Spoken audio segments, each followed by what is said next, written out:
말씀 공동체입니다. 우리 모두 이 사실을 기억합시다. 하나님이 여러분과 함께 하시기를. 좌우 앞뒤 인사 나누실까요? 오늘 마음은 좀 어떠신가요? 고백해 보십시오. 네. 한 번 더 질문하실 때 괜찮으세요? 예, 괜찮으세요? 가장 큰 인생의 절망은 변하지 않는 것입니다. 사람을 대할 때 저는 그게 가장 무서워요. 저 사람은 변하지 않아. 그게 딱 결정이 내려지고 정이 되는 순간, 여러분 어떤 일이 일어납니까? 네, 거기서부터는 더 이상의 관계는 끊어지죠. 근데 사람은 늘 변합니다. 그렇게 강해 보이던 분도 시간과 상황, 환경 따라 어떤 자리에 서게 되면 한없이 약해지죠. 저분은 끝까지 홀로 잘 사실 거야 하신 분들도 어느 때에는 곁에서 제가 건네드린 손을 맞잡고 위로를 얻으며 눈물을 뚝뚝 흘리시기도 하죠. 오늘 우리 역시 다양한 삶의 자리에 지금 서 계신 분들이 여기 계십니다. 그래서 그 질문이 꼭 필요한 것 같아요. 마음은 좀 어떠세요? 여유가 있는 마음을 가진 자라면 누군가에게 먼저 손을 내밀 수 있는, 마음이 저 시베리아 들판처럼 냉랭하고 차갑고 여유가 없는 분들에게는 또 그런 사랑을 우리가 흘려보낼 수 있는 그런 관계와 만남이 사실 오늘 우리가 사는 일상 속에 너무나도 필요합니다. 이 서남교회 주 1회 공예배의 자리에 오실 때마다 좀 그런 마음으로 사람들을 좀 만나 가셨으면 좋겠습니다. 오늘 마음이 좀 어떠세요? 거기서 조금 이제 양념을 좀 더 치면 헤어스타일이 달라지셨네요. 눈에 좀 오늘은 힘이 좀 들어가셨는데요. 관심이죠, 관심. 그런 좀 따뜻한 만남이 있을 때 사람들이 위로를 얻습니다. 오늘 여러분은 어떠실까요? 여러분의 마음은 어떠신가요? 저를 보시면 됩니다. 성경 말씀은 오늘 보실 일이 없고요. 저를 보시면 됩니다. 저에게 부담을 주십시오. 제 눈을 마주치시면서. 오늘 설교는 말씀을 한 절 한 절 읽은 본문을 풀어가는 설교가 아니라 설교 제목처럼 고난이라는 주제로 설교를 준비했습니다. 이번 한 주간은 우리가 아는 것처럼 고난주간이죠. 고난주간. 우리는 마가복음을 읽어가며 예수님이 그 마지막 죽기 직전에 며칠 전부터 어떠한 행적을 걸어가는지를 눈도장을 찍을 겁니다. 거기에 핵심적인 단어가 바로 고난이죠. 그 고난에 집중해서 오늘 말씀을 같이 나누려고 합니다. 이번 주 우리는 마가복음을 쭉 읽어가며 만날 겁니다. 배신하지 않겠다고 큰 소리치는 베드로. 저는 베드로만 큰 소리 친 줄 알았더니 오늘 보면 마지막 절 보시면서 보셨죠? 누구도 큰 소리 친 거예요. 다. 제자들이 다 그랬더라고요. 다. 그런데 다 어떻게 돼요? 다 주랭랑 쳐버리는. 참 공식적인 발언이 여러분, 가끔 저는 설교자로 서 있다라는 게 저에게 복이구나라고 생각되는 지점이 있어요. 뭐냐면 제가 말했기 때문에 그 말한 것 때문이라도 그게 저를 잡아줄 때가 있더라고요. 내가 이렇게 말했는데 이러면 안 되지. 근데 그것이 제 삶을 다 살아내게 만들지는 또 못합니다. 그래서 그런 생각도 듭니다. 때로는 확신에 찬 어떤 말보다 말하지 않아도 조용히 자기의 존재 안에 보석 같은 말씀을 딱 품고서 성실하게 살아가는 사람들의 흔적. 참 그게 귀하지 않을까. 제자들 보십시오. 다 도망가잖아요. 그리고 심히 고뇌하며 번뇌 가운데, 고통 가운데 괴로워하며 기도하시는 예수님. 그리고 그 곁에 3명의 졸고 있는 제자들. 충분히 다른 길을 선택할 수 있는 선택권이 주님께 주어져 있습니다. 그런데 그분은 자유함 속에서도 아버지의 뜻에 하나 되어 죽음의 길을 선택합니다. 이어지는 로마 병정들을 앞세워 검과 몽치를 가지고 예수님을 붙잡으러 찾아온 가룟 유다, 그리고 모두 다 도망쳐버리는 제자들. 여러분, 3년의 공생애가 무색하게 3년 동안 얼마나 찐친이죠. 찐한 친구란 뜻이에요. 곁에서 먹고 마시고 보고 듣고 때로는 호되게 호통도 당하고 하면서 같이 했는데, 이 제자들의 이 돌아서는 모습을 보며 그런 생각이 들어요. 물리적으로 가까운 거리에서 그렇게 많은 시간을 함께 하더라도 그것이 관계의 질을 담보하지는 못하는 거구나. 함께하는 대상을 어떻게 바라보느냐에 따라 관계의 질이 결정됩니다. 그분의 생각과 마음과 뜻을 담아보려고 하는 마음, 경청하려는 마음, 내 뜻과 내 욕망을 내려놓고자 하는 마음이 없다면 아무리 많은 시간을 예수님 곁에 머물러 있어도 이처럼 허망한 결과를 가져올 수 있죠. 결정적인 순간에 모두 다 자기가 살고자 다 떠나버립니다. 주님과 한 마음, 한 생각, 한 뜻으로 이어지고 연결될 때 그분과 함께하는 시간은 우리에게 힘을 발휘합니다. 그리고 우리로 능히 예수님을 따라, 예수님을 닮아 예수님과 함께 그분이 걸어가는 길을 걷게 만들 것입니다. 그리고 이어지는 본문 속에서 유대교 종교 지도자들에 의해 말도 안 되는 모함 속에 빌라도에게 넘겨지시는 예수님을 우리는 만날 겁니다. 자기들의 생존을 위해 수단 방법 가리지 않고 한 사람의 생명조차는 아주 우습게 여기는 이들의 모습. 여러분, 오늘 우리가 사는 세상이 그와 같지 않습니까? 한 존재의 생명에 귀를 기울이지 않지요. 내가 누리고 있는 것을 누리고 지키기 위해서라면 한 사람 정도는 그냥 덮어버리는 세상의 축소판처럼 보입니다. 그런 악행을 저지르면서 뻔뻔하고 당당하고 도리어 큰 소리치고 자신들의 그 더러운 치부까지도 정당한 명분을 만들어 행하는 이 무서운 사람들을 우리는 만납니다. 그리고 마지막으로 분명 죄가 없음을 알았음에도 무리 군중이 두려워 예수님을 십자가에 못 박도록 넘겨주는 로마 총독 빌라도. 군중의 소리가 무섭습니다. 여론의 평가가 그의 생명줄입니다. 그렇기에 그는 한 사람의 죽음에 대해서, 억울한 죽음에 대해서 침묵합니다. 모른 척합니다. 조용히 하면 무리들과 군중이 자신들과 한 배를 타고서 자신의 정치 생명을 끝까지 이어줄 거라고 생각했겠죠. 여러분, 한 사람의 생명을 이렇게 우습게 여기는 사람이 정치라니요, 권력이라니요, 나라의 일꾼이라니요, 생명을 이리도 가볍게 여기는 이런 사람들을 우리는 분별해야 합니다. 사람을 귀하게 여기는 이들이 지도자로 세워져야죠.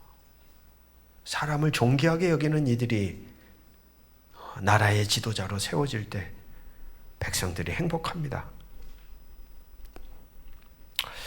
가만히 예수님이 걸어가시는 그 사건들 넘겨주시고 마지막에 이제 골고다 십자가에 매달리시는 사건까지 우리는 이번 한 주간을 쭉 이렇게 걸어갈 겁니다. 로마 병사들에게 넘겨지고 나서부터 예수님이 가진 힘과 능력과 권세는 제거된 것처럼 참 신기하죠.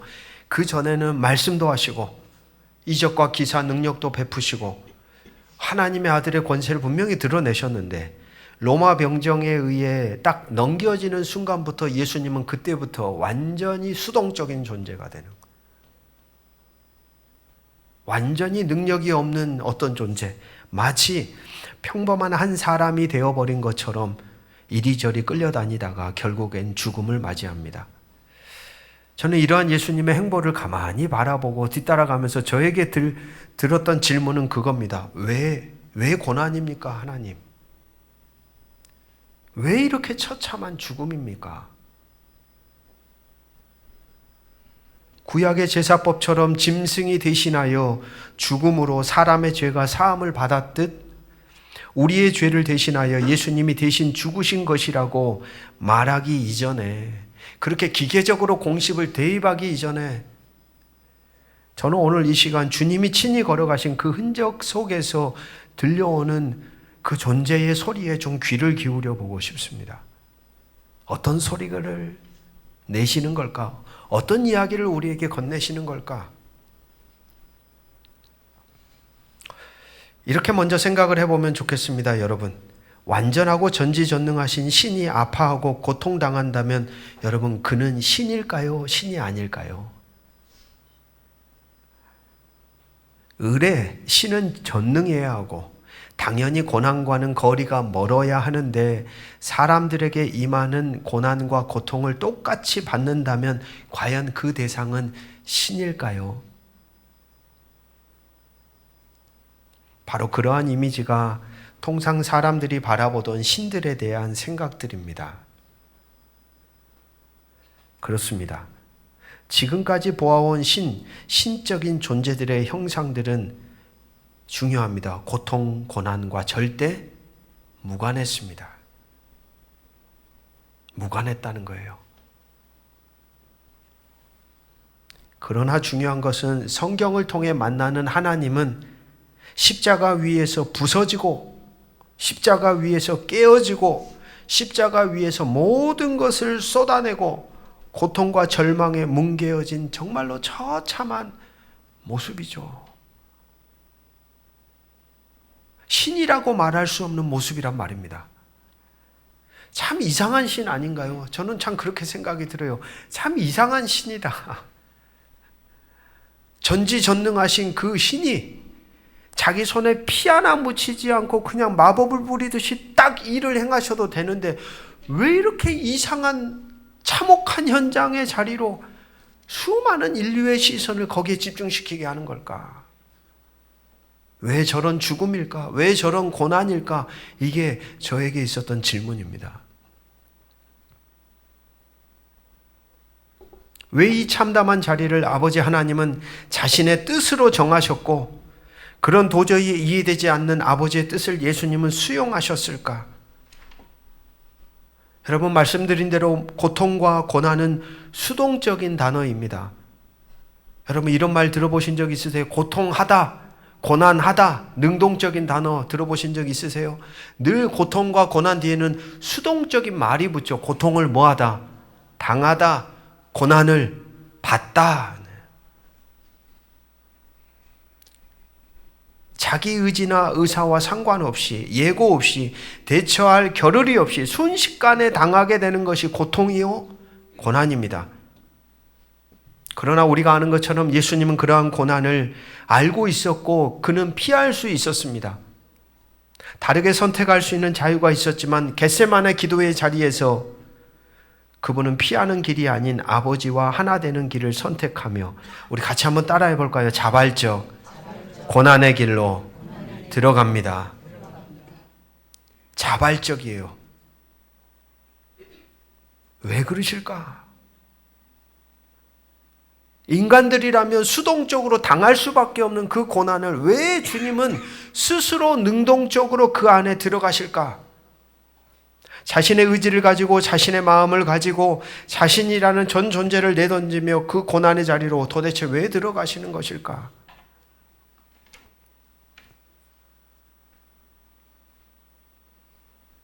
이러한 부분을 묵상하며 제가 만나는 하나님의 모습은 이런 모습입니다. 저 세상 밖에서 자기 존재를 그대로 지키며 자기 모습을 그대로 유지하며 자기 속성 그 어떤 것에도 영향을 받지 않으며 신으로 어떤 자존심에 손상을 입지도 않으며 목소리로 불러낸다든지 기다란 막대기를 건네며 건져내는 전지전능의 하나님은 아니다. 한마디로 이렇게 말할 수 있죠. 폼 잡으시는 하나님은 아니구나. 여러분, 신 하면 폼이 있잖아요. 나 손에 안 묻히고도 나 봐. 봐, 내가 다 건져낼 거야. 샥!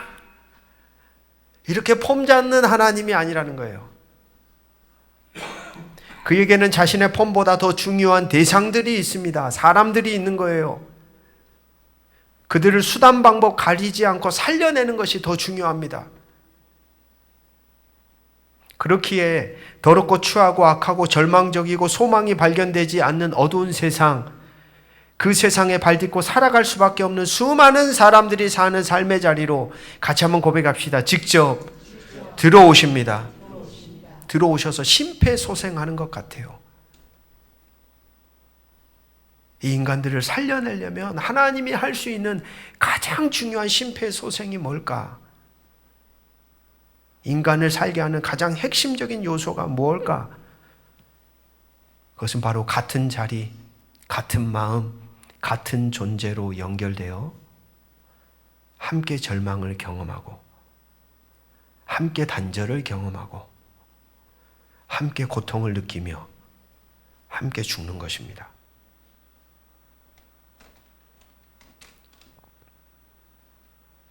예수님은 다 떠났습니다. 제자들도 떠났지.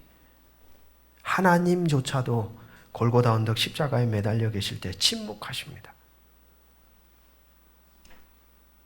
절망, 고통, 죽음까지도 주님은 그냥 그대로 경험하신 거죠. 이렇게 선포해 보시면 좋겠습니다. 우리 같이 한번 따라해 볼까요? 함께 고통받는 하나님. 한 번 더 고백합시다. 함께 고난받는 하나님. 한 번 더 고백합시다. 함께 죽는 하나님. 저는 그런 생각이 듭니다. 함께 고통받고 함께 고난받는, 함께 죽는 하나님이 고통받고 고난받고 죽는 사람을 위로하며 구원할 수 있다. 신의 자리에서 마법을 부리듯이 일을 행하는 하나님 말고 자기가 친히 인간들이 경험하는 것을 직접 경험할 때 비로소 그 신이라면 우리의 마음을 알고 우리의 생각을 알고 우리의 연약함을 알고 우리의 존재의 부서짐을 아는 하나님이야말로 인간들을 어떻게 하실 수 있어요? 헤아릴 수 있고 연결될 수 있고 건져내는 거죠. 연결되지 않고는 그 어떠한 것도 전달되지 않습니다, 여러분. 가장 중요한 게 바로 이 연결이 아닐까요? 연결. 날마다 이유 없이 아프고 슬프고 돈으로 인해 때로는 건강, 관계로 죽고 싶은 마음으로 가득 찬 우리의 인생. 도대체 산다는 게 뭔지 이 의미를 잃어버린 마음을 가진 인생들을 구원하시는 하나님은 어떤 하나님일까? 함께 그 자리에 서시는 하나님이 아니겠습니까? 함께 연결되어 소통하고 각양각색의 인생들을 공감하고 품어주시고 그들의 눈을 마주치며 그들의 지친 등을 다독이며 그들의 아픈 심령을 어루만져주며 함께 아파하고 함께 슬퍼하고 함께 거하시는 하나님이 아니겠습니까? 말씀을 준비하며 이런 생각이 스쳐 지나갑니다. 같이 아파하지도 않고 과연 내 마음, 내 존재의 실존을 위로하실 수 있을까?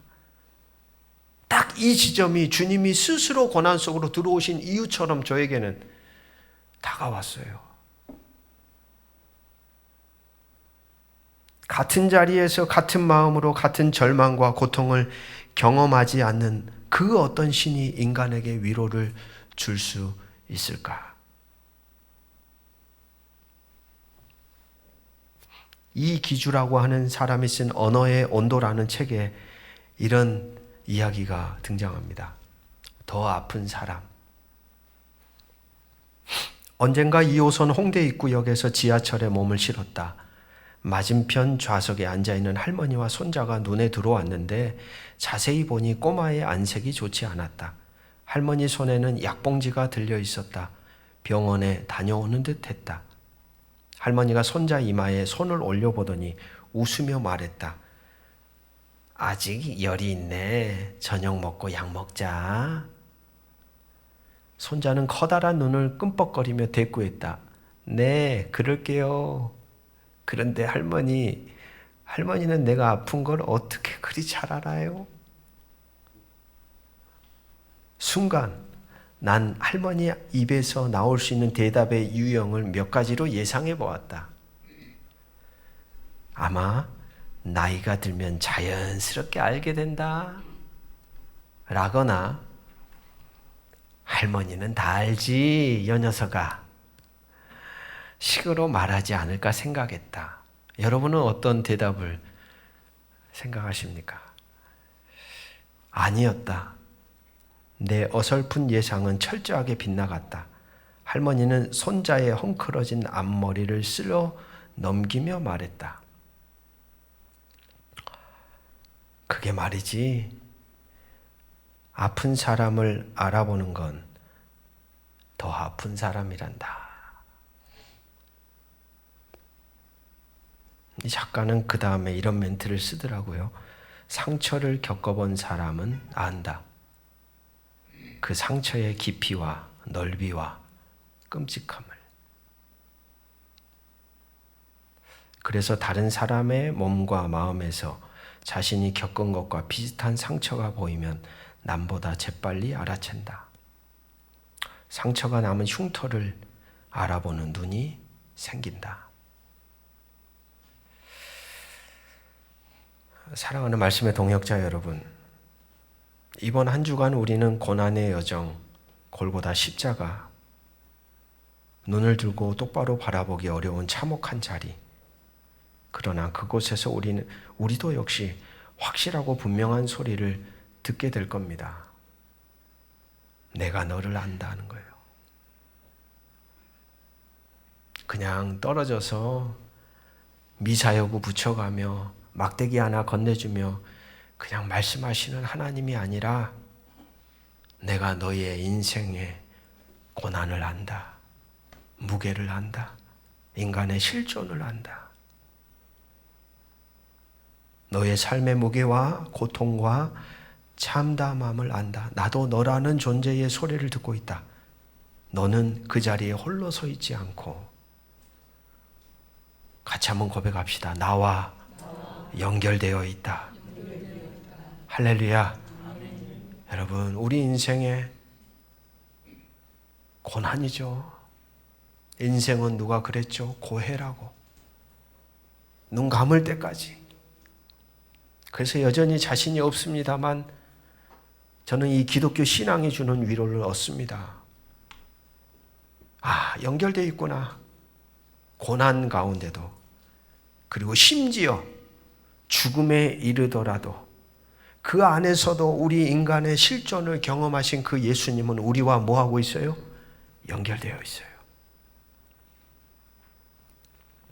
모든 삶의 문제와 고통과 절망을 기적적인 방법으로 뚝딱 자신의 능력과 권세로 문제를 해결해 주시는 하나님이 아니라 고해로 가득 찬 인생의 바다 항해의 여정 속으로 친히 들어오셔서 우리와 연결되어 함께 서시는 분이 오늘 우리가 믿고 바라보고 따라가는 하나님입니다. 가장 깊은 고통과 절망의 자리인 죽음 앞에서까지도 가장 선두에 서셔서 인간의 절망을 먼저 맛보시며 우리와 연결되시는 하나님, 그분이 고난의 여정을 선택하신 이유, 그 길을 걸어가신 이유, 십자가에 매달리신 이유가 아닐까요? 그렇기에 우리는 어떠한 삶의 절망 속에서도 심지어 죽음 앞에서도 그 주님과 연결되어 위로를 받고 그분과 함께 걸어갈 수 있습니다. 이레네우스라고 하는 한 사람은 이런 이야기를 합니다. 신은 우리가 되었다. 우리를 신으로 만들기 위해. 신은 우리가 있는 곳으로 내려왔다. 우리를 신이 있는 곳으로 인도하기 위해. 이번 한 주간 여러분의 고난의 자리에서 주님과 연결되어 위로를 얻고 소망을 얻고 여러분에게 주어진 삶을 또한 담대하게 걸어가시기를 주의 이름으로 축복합니다.